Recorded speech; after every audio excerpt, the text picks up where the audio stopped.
Maxwell Macmillan presents Tuning In the USA.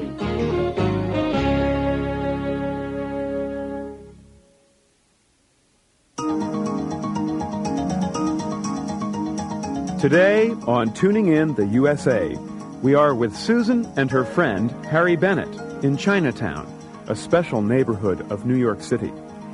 They have a list of fresh foods they need to buy for a dinner party that night. But Chinatown has many food markets, and the streets are very busy. And so, shopping for food in Chinatown becomes an adventure for Susan and Harry.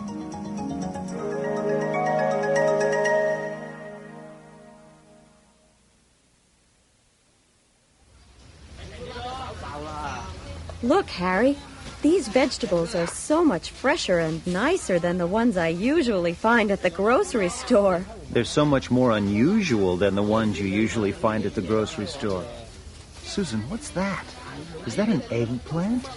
Yup, it's a Chinese eggplant. Check the list, Harry, and see if we need to buy that. Bean sprouts, sea bass, shrimp, eggplant. Ah, success! We found our first ingredient. Oh, and there are the mushrooms. I know hardly anything about Chinese cooking. That's the reason tonight will be so much fun. You'll get to meet my friend Lily, and you'll meet her friend Ed. He's an actor. And you'll get to eat a terrific home-cooked Chinese dinner. Sounds like fun. Right. But only if we finish our part of the deal. We shop, they cook. And everyone eats. Okay. Next item on the list. Bean sprouts. Bean sprouts. Bean sprouts. Ah, look down. Oh, I see. In the bucket. Those white things must be bean sprouts. I'll just grab a handful. Here's a plastic bag to put them in. Oh, Harry, look! There goes a fish seller pushing a cart. He must have 15 kinds of fish in that cart.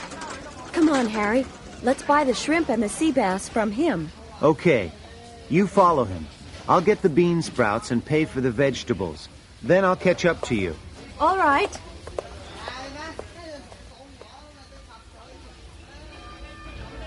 Susan? Susan?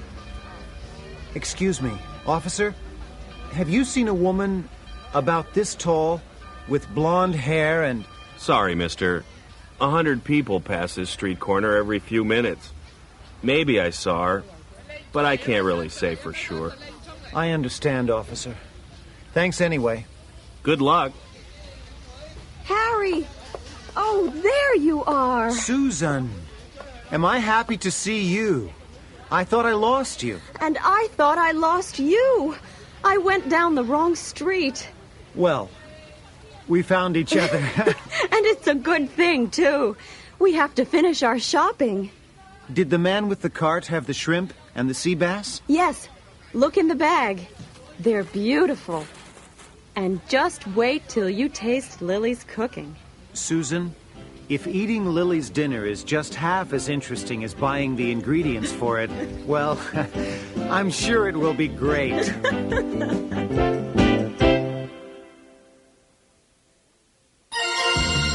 Today, we're going to look at one way to say we are very glad to see someone. Am I happy to see you? Am I happy to see you is different from saying, I am happy to see you. Listen. Harry! Susan, am I happy to see you? Am I happy to see you? In other words, I'm very, very happy to see you. Here's another example. Your car has run out of gas. You wait for an hour. No one stops. At last, someone drives by and stops to help you. What do you say? Am I happy to see you? That's right. Am I happy to see you? That means I am very, very happy to see you. Bye for now. And now, Act 2.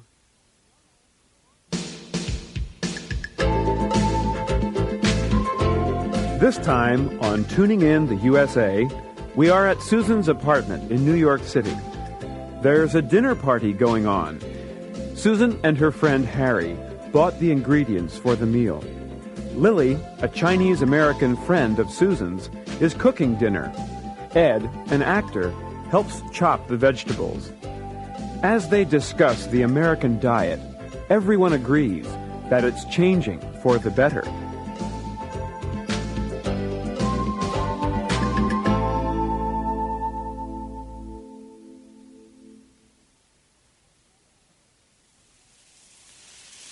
Okay, Ed. I'm ready to add in the eggplant. Where is the eggplant? Susan, did you and Harry forget the eggplant?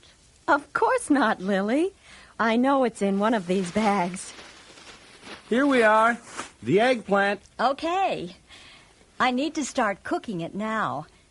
Ed, how quickly can you chop all of the eggplant into thin strips about 2 inches long? I'll do the best I can. Ed, let me and Harry help you. Here are 2 more knives. We'll all chop. Ed, you handled that knife like a professional cook. I'm a professional actor. I thought someone said you worked in a restaurant. I do. In between acting jobs. I'm a waiter. A lot of actors do that kind of work, don't they? Waiting on tables. Yep. It seems like half the waiters at our restaurant are actors or singers. Oh, Ed and I went out to eat the other day, and at the restaurant, all the waiters and waitresses sang and danced in between serving dinners. It was wild.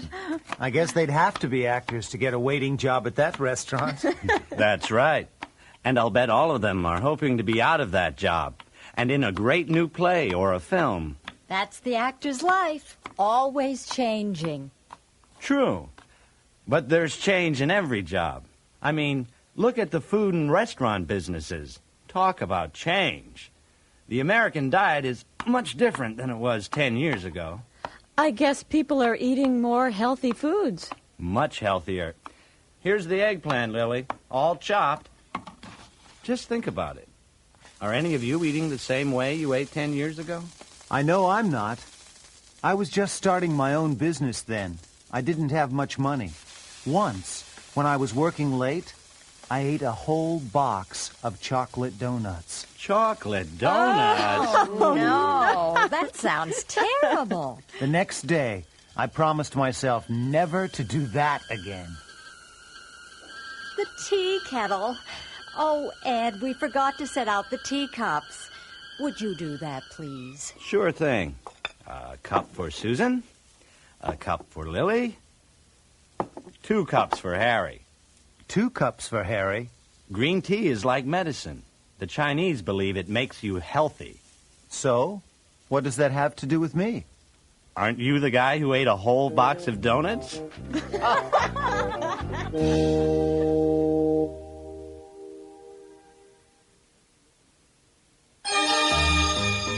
Let's listen to Ed asking Harry a question. Aren't you the guy who ate a whole box of donuts? But Ed already knows the answer. And often when we know the answer, or when we think we know the answer, we ask a negative question. Okay, now listen to Harry. I thought someone said you worked in a restaurant. Or he could ask a negative question. Don't you work in a restaurant? Now it's your turn. Listen, and then change this sentence to a negative question.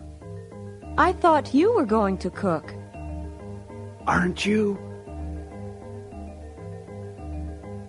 Aren't you going to cook? That's right. And now, isn't it the end of the show? Yes, it is.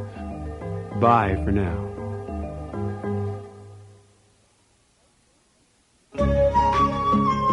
We hope you'll join us next time on Maxwell Macmillan's Tuning In the USA.